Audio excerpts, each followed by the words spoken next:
It is said that during the tribal wars, Archimedes once used sunlight and mirrors to successfully burn down Roman enemy ships. To test the truth of this legend, Carrie purchased spruce wood, the same material believed to be used in Roman ships. She then coated the surface with tar, added a layer of beeswax, and finally built a scale model of a ship. Meanwhile, Adam compared the reflective power and heat effects of three materials: bronze, glass, and mirrors. Bronze conducted heat well, but beyond 30 feet, glass turned out to be more effective. However, glass mirrors likely didn't exist in ancient Greece. In fact, by coating bronze with mercury, you could achieve a surface just as smooth and reflective as a mirror. Adam then set up a 1/12 scale lighting experiment. On one side stood the enemy ship model, and on the other, 13 Jamies trying to focus sunlight onto the ship. Archimedes might have used one of two methods. The first, each soldier holds a single mirror to concentrate sunlight. But in this experiment, even with just 8 people, it was extremely difficult to keep the beam focused on a single point. It's hard to imagine how 300 Greek soldiers could have done that in real time. So this method was ruled out. The second method involved building a structured mirror array. The result was incredibly bright. The frame allowed 61 mirrors to reflect sunlight onto one concentrated spot.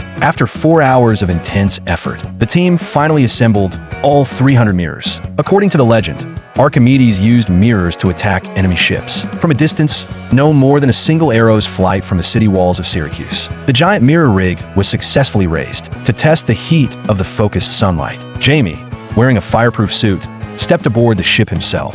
At first, the temperature reached only 150 degrees Fahrenheit. After a minute, the wax on the ship began to melt, but the temperature still stayed around 200 degrees, far below the ignition point of 600 degrees. To increase the heat, one of the team members added a single glass panel. The tar began to smoke, and the temperature climbed by another 100 degrees. But the ship still didn't catch fire, and one thing became clear. In a real battle, the enemy wouldn't just stand still and wait to be burned. In the end, this myth was officially busted.